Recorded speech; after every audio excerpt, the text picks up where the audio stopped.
बिस्मिल्लाहिर्रहमानिर्रहीम। Express sports page में Mirza Iqbal Baig Express news के व्यूअर्स को खुश आमदीद कहता है। आज का शो लेकर आपकी खिदमत में हाजिर है और आज का शो भी क्रिकेट से रिलेटेड शो है, क्योंकि हम ये कोशिश कर रहे हैं कि अब क्रिकेट का सीज़न शुरू हो चुका है तो आपकी मुलाकात ऐसे खिलाड़ियों से कराई जाए कि जो पाकिस्तान के लिए कारनामे सर अंजाम देकर इस मुल्क के सब जिलाली परचम की सरबुलंदी का सबब बने। आज हमारे साथ जो खिलाड़ी मौजूद हैं, अगरचे उनका ताल्लुक एक ऐसे इलाके से कि जिसने पाकिस्तान को स्क्वाश के बड़े नामी गिरामी खिलाड़ी दिए, चाहे वो हाशिम खान हो, रोशन खान हो, जानशेर खान हो, जहांगीर खान हो, लेकिन वो बजाय स्क्वाश की तरफ आने के क्रिकेट की तरफ आए और क्रिकेट में आकर उन्होंने अपना नाम कमाया। पेशावर के नज़दीक वाक़ नवा किली से उनका ताल्लुक और 2002 में वो पहली मरतबा अंडर 19 वर्ल्ड कप के लिए पाकिस्तानी क्रिकेट टीम में शामिल हुए और फिर उसके बाद 2003 में जब पाकिस्तानी टीम को रीवैम्प किया गया वर्ल्ड कप 2003 की मायूस कुन कारकर्दगी के बाद, तो उन्होंने अपना वनडे कैरियर शुरू किया शारजा में राशिद लतीफ़ की कप्तानी में और फिर उसी साल अगस्त 2003 में उन्होंने अपने कैरियर का पहला test match national stadium Karachi में बांग्लादेश की टीम के खिलाफ खेला। वो टेस्ट मैच यासिर हमीद का भी पहला टेस्ट मैच था, वो टेस्ट मैच शब्बीर अहमद का भी पहला टेस्ट मैच था। आज हमारे साथ मौजूद है पाकिस्तान के star fast bowler Umar Gul, और उमर गुल का नाम जब फास्ट बॉलिंग का नाम आता है किसी तारुफ का मोहताज नहीं। 2009 का वर्ल्ड T20 लोग कैसे भूलेंगे कि जब उमर गुल की शानदार बॉलिंग जिसमें उन्होंने 13 विकेटें हासिल की पाकिस्तान को वर्ल्ड T20 चैंपियन बनाने का सबब बनी। उसके अलावा वर्ल्ड कप मुकाबलों में भी पाकिस्तान को रिप्रेजेंट कर चुके हैं। आजकल इंजरी का शिकार है, हम इनसे पूछेंगे कि लोग कहते हैं इंजरी का शिकार है, जबकि डोमेस्टिक सीजन में उमर गुल अपनी पूरी आबोताब के साथ बॉलिंग कर रहे हैं। बहुत सारी बातें करेंगे, ऐसे सवालात जो आपके जहन में वो हम उमर गुल से जानने की कोशिश करेंगे। उमर, बहुत बहुत शुक्रिया कि आप तशरीफ लाए। ये बताएं उमर कि जिस तरह मैंने शुरू किया कि नवा किली से ताल्लुक आपका, तो आप स्क्वाश की तरफ क्यों नहीं गए, आप क्रिकेट की तरफ कैसे चले गए? बस इकबाल भाई बचपन से क्रिकेट का शौक़ था, बल्कि सीज़न खेलते जो सीज़न आता था, अगर हॉकी का वर्ल्ड कप होता तो हॉकी खेलते थे, फुटबॉल के साथ फुटबॉल। अभी भी याद है कि हम जब हॉकी खेलते थे तो दरख्तों से वो हॉकी काट के हम उससे खेलते थे। लेकिन मेन जो पैशन था, जो शौक़ था, वो क्रिकेट से था बचपन से ही। और देखते थे अपने जो लेजेंड है हमारे वसीम भाई, वकार भाई को, तो मेरा भी एक शौक़ था कि मैं भी क्रिकेटर बनूँ। अल्लाह ताला का शुक्र है कि जो सोचा था उससे भी ज़्यादा मिला है। खैबर पख्तूनख्वा से आपका ताल्लुक, एक ज़माना था बहुत कम खिलाड़ी थे। 76 में मुझे याद है न्यूजीलैंड के खिलाफ टेस्ट मैच था हैदराबाद में, एक खिलाड़ी आया, सिर्फ एक टेस्ट मैच खेला, Farrukh Zaman left arm spinner. फिर उसके बाद बहुत अरसे तक कई खिलाड़ी नहीं आए, फिर जाकिर खान आए और फिर उसके बाद कबीर खान और फिर उसके बाद एक लाइन लग गई प्लेस की। आप क्या समझते हैं, इंस्पिरेशन कैसे हुई? खैबर पख्तूनख्वा में तो मतलब सख्त जान लोग होते हैं ना, क्रिकेट की तरफ इतने लोग नहीं थे, लेकिन आपकी इंस्पिरेशन कैसे हुई? बस एक बार भाई देखिए, हमारे हमारा जो साइड है ना खैबर पख्तूनख्वा, वहाँ पे अगर आप देखें तो फिज़िकली लड़के बड़े स्ट्रॉन्ग है, ना सिर्फ क्रिकेट में बल्कि बाकी फील्ड में भी अच्छे एथलीट भी हमारे पास, अच्छे फुटबॉलर भी है। स्क्वाश में तो लाइक अगर पाकिस्तान का नाम आता है तो पहले नवाकिली का नाम आता है। तो लड़के काफ़ी वहाँ पे टैलेंट है, लेकिन थोड़ी सी ये अपॉर्चुनिटी वहाँ पे कम है जो कि अब थोड़ी सी स्टार्ट होगी। बल्कि इनफैक्ट आप क्रिकेट में अब भी आप नहीं कह सकते कि वो अपॉर्चुनिटी है। लेकिन अल्हम्दुलिल्लाह मैंने एक स्टेप लिया था 2 साल पहले और इंशाल्लाह वो पूरा होने वाला है। KPK में एक ऐसा एकेडमी बनाना चाहता था जो बिल्कुल सेम टू सेम, बल्कि NCA से भी ज़्यादा अच्छा हो। तो अभी मैं और कबीर भाई और जितने भी हमारे KPK के टेस्ट क्रिकेटर हैं उनको मैंने इन्वॉल्व किया और प्रोविजनल गवर्नमेंट की हेल्प की वजह से इंशाल्लाह हमारा जो ना वो सारा कॉन्स्टिट्यूशन वो सब कुछ तैयार हो गया है और इंशाल्लाह इन फ्यूचर वेरी सून 1-2 महीने में उस पर काम शुरू हो जाएगा, जो कि अरबाब नियाज़ स्टेडियम वो मेरे हवाले हो जाएगा। और उसके साथ एकेडमी और एक हैदराबाद कम्प्लेक्स ग्राउंड है, उसमें हम पूरे KPK से फाटा से 2 टीमें बनाएंगे, अंडर 16 के 2 टीमें पेशावर से और 2 एबटाबाद रीजन से। तो उसमें उनके आपस में टूर्नामेंट होंगे और जो भी टॉप 15 या 16 लड़के होंगे उनके फ्री सब कुछ एजुकेशन, उसके जो स्पोर्ट्स के खर्चे वो सारे हम इंशाल्लाह उठाएंगे और अंडर 16 को हम तैयार करेंगे पाकिस्तान अंडर 19 के लिए। तो 2 साल उन पे मेहनत करेंगे और उसके जितने भी एक्सपेंसेस है, जो भी खर्चे है, वो इंशाल्लाह हमारी एकेडमी पूरी करेगी। अच्छा, अरबाब नियाज़ स्टेडियम का जिक्र किया, किया? आप जाते थे बाहर नेट्स में, जो माजुल्लाह खान एकेडमी चलाते थे, कभी जाना हुआ आपका? नहीं, क्योंकि मैं खेलता था जिमखाना में, जो कि स्टेडियम के बिल्कुल साथ ही है वहाँ पे। और जब फर्स्ट क्लास स्टार्ट किया या जब मैं पाकिस्तान से खेलना, तो उसके बाद थोड़ा सा जाना शुरू किया, क्योंकि एकेडमी में स्पेशली हमें वहाँ पे जिमखाना ग्राउंड है, वहाँ पे हमें स्पाइक्स अलाउड नहीं थे। हम ग्रिपर में बॉल करते थे, जो कि स्टेडियम पे, अपने स्टेडियम पे और एकेडमी में वो फैसिलिटी थी कि जिस तरह फजले भाई, कबीर भाई, सारे वहाँ पे स्पाइक्स में बॉलिंग करते थे। तो फिर मैं भी आता था वहाँ पे, स्पाइक्स बॉलिंग करता था उधर। तो ज़्यादा तो नहीं खेला वहाँ पे, लेकिन जब फर्स्ट क्लास और जब पाकिस्तान खेला तो उसके बाद फिर जाना शुरू किया उधर। उमर, 2002 में आप अंडर 19 वर्ल्ड कप खेले, न्यूजीलैंड में हुआ, और 2003 में आप पाकिस्तान की सब्ज़ कैप अपने सर पर सजाने में कामयाब हो गए। ये सफ़र तवक्को थी कि उमर गुल पाकिस्तान की टेस्ट कैप सजाएगा? पहले आप शारजा में आपने डेब्यू किया 2003 में, वनडे डेब्यू अप्रैल में, और फिर उसके बाद अगस्त में आप पाकिस्तान से टेस्ट खेल गए। इकबाल भाई, टू बी ऑनेस्ट, इतनी जल्दी मैं एक्सपेक्ट नहीं कर रहा था। अगर मैं आपको बता दूं कि मैंने जो हार्ड बॉल से जो क्लब क्रिकेट स्टार्ट किए 2001 में मैंने स्टार्ट किए, 2 महीने के बाद पेशावर रीजन से खेला अंडर 19, अगले साल फिर टॉप किया अंडर 19, और उसी साल में पाकिस्तान वर्ल्ड कप खेला हूँ जूनियर का। और 2003 में जिस तरह आपने कहा कि जब वो जितने भी सीनियर प्लेयर थे वो सारे चले गए, तो मेरा डेब्यू हुआ। जो सोचा था अल्लाह ने वो पूरा किया, लेकिन जितना मैंने सोचा था उससे भी ज़्यादा अल्लाह ने दिए। पाकिस्तान की बेजान विकेटों पर उमर गुल की 11 टेस्ट मैचेस में 52 विकेटें, जबकि लोग यहाँ पर फास्ट बॉलर्स विकेट्स लेने के लिए बड़ी जिद्दोजहद करते हैं। क्या वजह क्या है? आप समझते हैं शेयर मेहनत, और आपकी तो कोई सिफारिश नहीं थी, आप अपने शेयर टैलेंट पर आए। हम सब जानते हैं किस तरीके से उमर गुल ने अपना कहाँ से सफ़र शुरू किया और कहाँ गया। तो पाकिस्तानी विकेटें क्यों सूटेबल है उमर गुल के लिए? आई थिंक इकबाल भाई, इसमें एक बात तो ये है कि हम यहाँ पे डोमेस्टिक जो भी खेलते हैं, बहुत कम ऐसे विकेटें होती हैं कि जो सपोर्टिंग पिचेस हमें मिलते हैं। मोस्टली हम खेलते हैं, जिस साल मैं फर्स्ट क्लास खेला था तो मोस्टली हम खेले थे यहाँ पे कराची में खेले थे, PISA में खेला था, और मोस्टली खेले थे नेशनल स्टेडियम पे और UBL पे। तो मेरे ख़ास से उसी चीज़ का हमें एडवांटेज होता है कि जब हम पाकिस्तान में खेलते हैं तो हमें आइडियाज़ होता है अपने पिचेस का, अपने विकेटों का। तो आई थिंक वो जो डोमेस्टिक में हम खेलते हैं उसकी वजह से मुझे हेल्प मिली थी। अच्छा, ये बताएं, आप 7-8 कप्तानों की कप्तानी में खेले हैं टेस्ट क्रिकेट में, और आपके टेस्ट मैच तो सिर्फ 47 हैं। इतने सारे कप्तानों में से अगर मैं उमर गुल से पूछूं, मतलब ज़्यादा किसके साथ खेलकर आपने एंजॉय किया? बिल्कुल एंजॉय तो लाइक ये है कि यूनुस भाई की कप्तानी में बड़ा एंजॉय किया, और शाहिद भाई के साथ बड़ा एंजॉय किया। शाहिद भाई ने हमेशा मुझे अच्छे बुरे टाइम पे बड़ा सपोर्ट किया, और जैसा भी है शाहिद भाई जो हमें सख्त बात भी करते थे, प्यार भी करते थे, लेकिन स्टिल अभी भी शाहिद भाई ने मुझे बहुत सपोर्ट किया।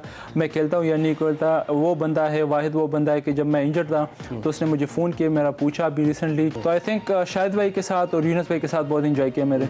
सबसे ज़्यादा 16 टेस्ट मैचेस आपने मिसबाह-उल-हक की कप्तानी में खेले, तो मिसबा को आपने कैसा कप्तान पाया? अग्रेसिव पाया? लोग कहते हैं कि थोड़ा सा कूल डाउन है, और शाहिद आफरीदी अग्रेसिव था, फिर यूनुस खान भी डिसीजन लेने में कोई हिचकिचाहट महसूस नहीं कर रहा। 16 टेस्ट मैचेस खेले आप मिसबा की कप्तानी में, कैसा कप्तान पाया? और देखिए इकबाल भाई, 11 टेस्ट मैच आप यूनुस की कप्तानी में खेले। अगर हम ग्राउंड में खेलते तो हमें काफ़ी चीज़ों का हमें पता नहीं चलता जो बाकी। बताइए, आपने पाकिस्तान के अलावा भी IPL के पहले एडिशन में थे आप, कोलकाता नाइट राइडर्स से, कोलकाता नाइट राइडर्स, उसके अलावा आप ऑस्ट्रेलिया में भी खेले, और तो साउथ अफ्रीका में भी आप खेले। कैसा तजुर्बा अगर पाकिस्तान से बाहर जाकर खेलते हैं इस तरह की लीग, और उमर गुल जिसकी लीथल यॉर्कर्स लोग कहते हैं कि बड़ा, वो तजुर्बा कैसे शेयर करेंगे हमारे साथ? मेरे ख्याल से ना सिर्फ मुझे बल्कि जितने भी हमारे प्लेयर्स हैं उनको जाना चाहिए, और PCB को उनको अलाउ करना चाहिए। ना सिर्फ फाइनेंशियली प्लेयर्स को फ़ायदा होगा, बल्कि स्किलफुली भी प्लेयर काफ़ी बहुत कुछ सीख सकते हैं। जिस तरह मैं गया था फर्स्ट टाइम, मैं जब IPL खेलने गया था, या उसके अलावा जब मैं बिग बैश खेलने गया था या काउंटी में खेला हूँ, तो मेरे ख्याल से आप बहुत ज़्यादा चीज़ें वहाँ से सीख सकते हो। बंदा काफ़ी प्रोफेशनल हो जाता है, और आप डिफरेंट प्लेयर के साथ ड्रेसिंग रूम शेयर करते हो।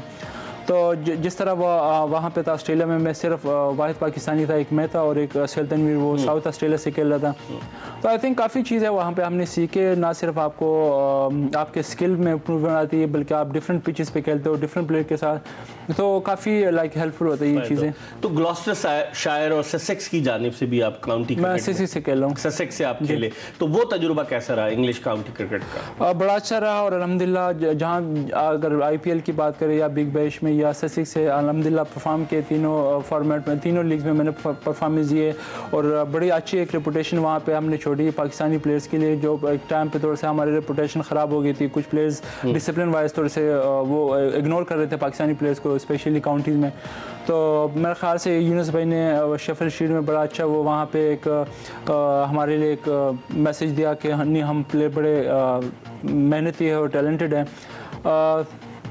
ससेक्स में भी ऐसे ही था, काफ़ी वहाँ पे जो मैनेजमेंट थी काफ़ी हेल्पफुल थी हमारे साथ, काफ़ी हेल्प करती थी और लाइक ये कि बड़ा एंजॉय किया था। इंग्लिश कंडीशन में हमेशा मज़ा आता है वहाँ। उमर गुल कहते हैं इंग्लिश कंडीशन में खेलने का मज़ा आता है। हम एक ब्रेक ले रहे हैं, लेकिन ब्रेक पर जाने से पहले हम आपके लिए सोचने के लिए जा रहे हैं कि उमर गुल ने टेस्ट क्रिकेट खेलने वाले तमाम ममालिक में क्रिकेट खेली सिवाय एक मुल्क के। जब ब्रेक के बाद वापस आएंगे तो आपको बताएंगे कि वो कौन सा मुल्क है जहाँ उमर गुल जाकर नहीं खेले, और पूछेंगे उमर गुल से कि इस हवाले से उनकी क्या राय है। एक छोटे से ब्रेक के बाद दोबारा आपको ज्वाइन करेंगे। Stay tune to Express news.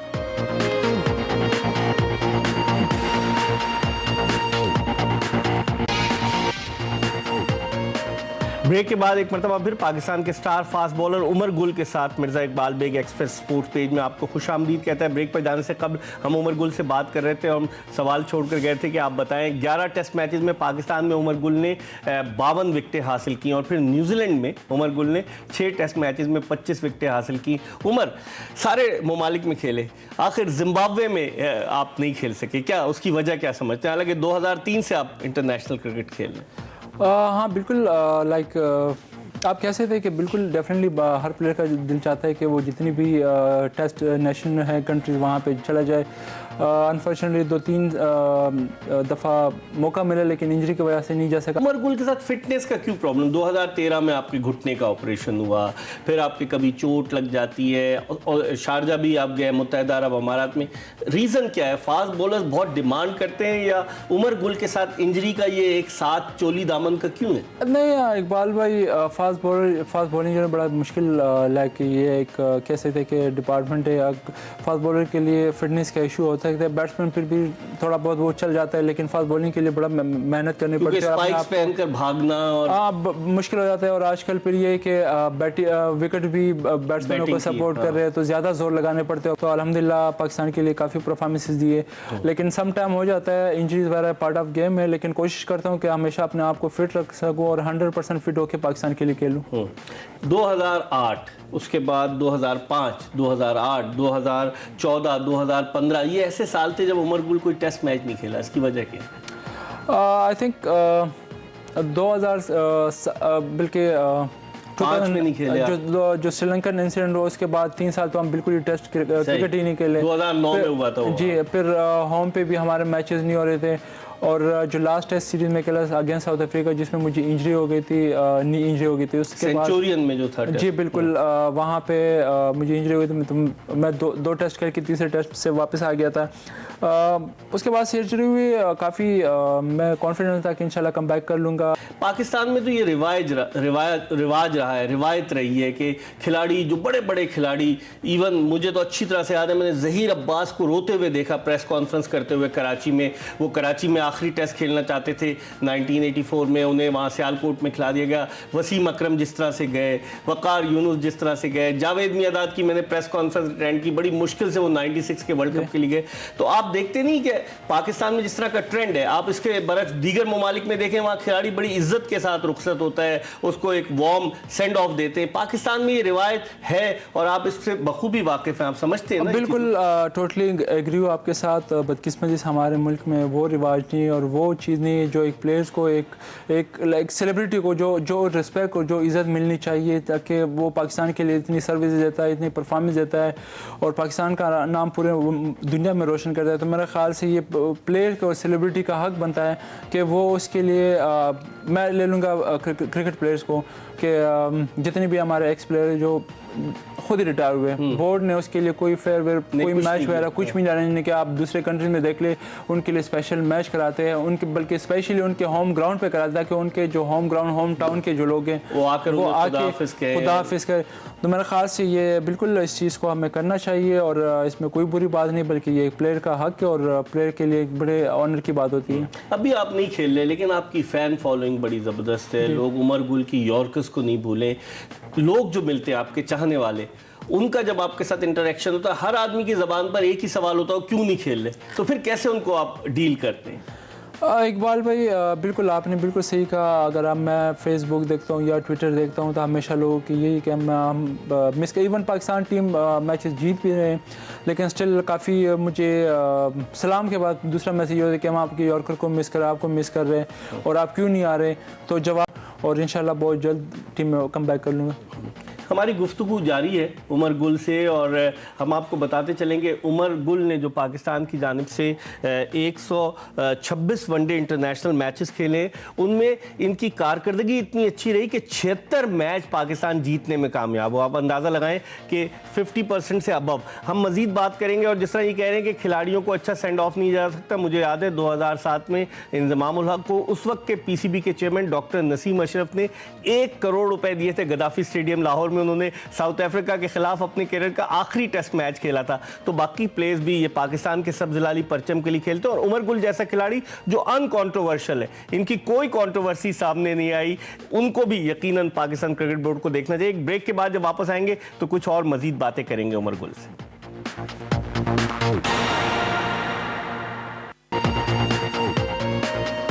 Break के बाद एक मरतबा फिर खुश आमदीद। हमारे साथ मौजूद है पाकिस्तान के star fast bowler Umar Gul, जो ये कह रहे हैं कि अपने करियर के हवाले से उन्होंने खुद कहा कि वो जिस तरह की परफॉर्मेंस दे रहे हैं, सेलेक्टर्स आकर देखें, पाकिस्तान क्रिकेट बोर्ड देखें, और उन्होंने कहा कि इन्होंने तकरीबन 2003 में शुरू किया, 12 साल पाकिस्तान को सर्व किया है, तो हमें ऐसे लोगों को कि जो पाकिस्तान के लिए खेलें उनको कम अज़ कम ऑनर करना चाहिए। उमर, ये बताएं कि आप सारी दुनिया में क्रिकेट खेलें, आपकी ज़िंदगी का अगर मैं पूछूँ कि यादगार तरीन लम्हा कौन सा था क्रिकेट के हवाले से, अगर मैं आपसे पूछूं? आई थिंक अगर ऑनेस्टली पूछे तो 2009 का जो वर्ल्ड कप था, जो फाइनल हम जीते थे लॉर्ड्स पे, तो पहले तो 21 जून 2009। जी बिल्कुल। और सबसे पहले तो हर प्लेयर ये चाहता है कि मैं लॉर्ड्स पे खेल लूँ, तो अल्हम्दुलिल्लाह वहाँ पे तो काफ़ी सारे खेल हूँ, लेकिन जो वर्ल्ड कप का एक मज़ा था तो मैं कभी भी नहीं भूल सकता।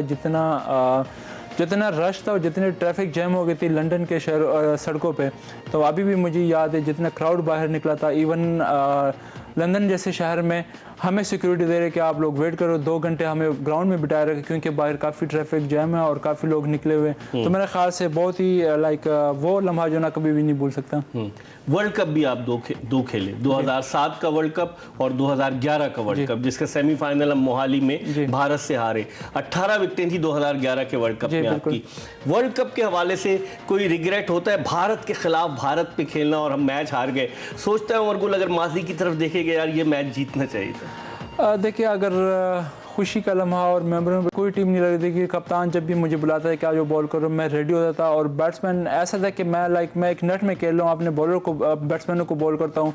कोई बैट्समैन मेरे लिए कोई इतना बड़ा बैट्समैन नहीं लगता, इतने फॉर्म में था। उस चीज़ के बड़े रिग्रेट से अल्लाह काश कि वो सेमीफाइनल जीत जाते, लेकिन नसीब ही नहीं था। लेकिन स्टिल अभी भी वो लम्हा मैं नहीं भूल सकता। प्रेशर था आप पे, क्राउड जो था वो सारा भारतीय टीम को सपोर्ट कर रहा था और आप पाकिस्तान की सब शर्ट पहन कर खेल रहे थे, दबाव था उस वक्त? इकबाल भाई, अब मैच का तो खैर इतना प्रेशर नहीं था क्योंकि उससे पहले भी हम इंडिया में सीरीज़ खेल चुके थे। लेकिन जो प्रेशर था स्पेशली दोनों साइड पे, दोनों टीमों पे, वो मीडिया की वजह से बहुत ज़्यादा था क्योंकि हम वज़ीर आज़म भी आए हुए थे, हमारे प्राइम मिनिस्टर भी आए हुए थे। और प्लस ये है कि हम चाहते थे कि अल्लाह करे कि हमारा सेमीफाइनल ऑस्ट्रेलिया के साथ आया, इंडिया के साथ नहीं, क्योंकि बड़ा प्रेशर वाला मैच होता है हमेशा। और फिर वर्ल्ड कप जैसे सेमीफाइनल, तो बीच में जो 4-5 दिन का जो 7 का जो वर्ल्ड कप हम खेले, उसमें प्रेशर था आप पे जो हम भारत से हार गए साउथ अफ्रीका के खिलाफ, साउथ अफ्रीका में, भारत जोहान्सबर्ग में? नहीं इकबाल भाई, ऑनेस्टली कोई प्रेशर नहीं था। जितनी भी वर्ल्ड कप में खेला हूँ सिवाय 2007 का, तब तो मैं थोड़ा सा नया था और पहले उस टाइम फाइनल खेल लेते हम लोग जी। और अगर आप देखें 2007, 9 और 2011, तो अल्हम्दुलिल्लाह मैं ऐसी फॉर्म में था कि बैट्समैन जो मेरे सामने आया था, मैं कह रहा कि यार मैं तो इसको अभी आउट कर दूंगा। कोई प्रेशर, तीनों वर्ल्ड कप में कोई प्रेशर नहीं था मेरे ऊपर। कोई प्रेशर नहीं था। फैमिली का सपोर्ट है, भाइयों का, वाइफ का, आपके 2 बच्चे हैं माशाल्लाह, तो एक बेटा एक बेटी है ना। लेकिन सब मालूमात करके आया हूँ आपके बारे में, तो सपोर्ट सबका है। क्या कहते हैं आप? वो कहते हैं कि नहीं, you can stage a comeback, आप वापस आएंगे? बिल्कुल बिल्कुल। लाइक अम्मी अबू तो से तो हमेशा, स्पेशली अम्मी से हर तो मेरे ख्याल से फैमिली का भी बड़ा इसमें क्रेडिट है। आप मेहमान नवाज बहुत है। आपकी एचबीएल की टीम का एक खिलाड़ी मुझे बता रहा था कि आप क्या हुजरा है और बहुत मेहमान आते हैं, और जब 2009 का वर्ल्ड T20 जीत कर आए तो एक लोगों की कतार लग गई थी। मेहमान नवाजी में उमर गुल कैसा है? कहते हैं कि बहुत ज्यादा लोगों की मेहमान नवाजी करता है। मुझे आपके एचबीएल का एक प्लेयर बता रहा था। खैर वो तो लाइक हुजरा हमारे पठानों में ये होता है कि हुजरा जब जिस घर में होता है तो उसके पे आप एक्सपेक्ट करोगे कि यहाँ पे जो भी आएगा आप उसकी खातिर तवाज़ुन करते हो। हाँ। लेकिन स्पेशली जब मैं जाता हूँ पेशावर में तो मैं तो कोशिश करता हूँ कि थोड़ा रेस्ट कर रहा हूँ, पेरेंट्स के साथ बैठ जाऊँ। लेकिन मेरी जो सोशल लाइफ है बहुत ही लिमिटेड है। अपने मेरे जो क्रिकेट स्टार्ट होने से पहले जो मेरे दोस्त थे या मेरे कज़न 4-5 बंदे हैं, मैं अभी भी उनके साथ बैठता हूँ, कोशिश करता हूँ कि उनके साथ रहूँ। अगर मैं पेशावर जाता हूँ हफ्ते के लिए या 10 दिनों के लिए तो सिर्फ ग्राउंड और ग्राउंड से घर, ये मेरी सोशल लाइफ है। और हाँ मज़ा आता है। अब हमारा आपको पता है पठानों का एक माहौल होता है कि हुजरे में पूरे दस्तरखान बिछा के सारे एक साथ खाना खाते हैं।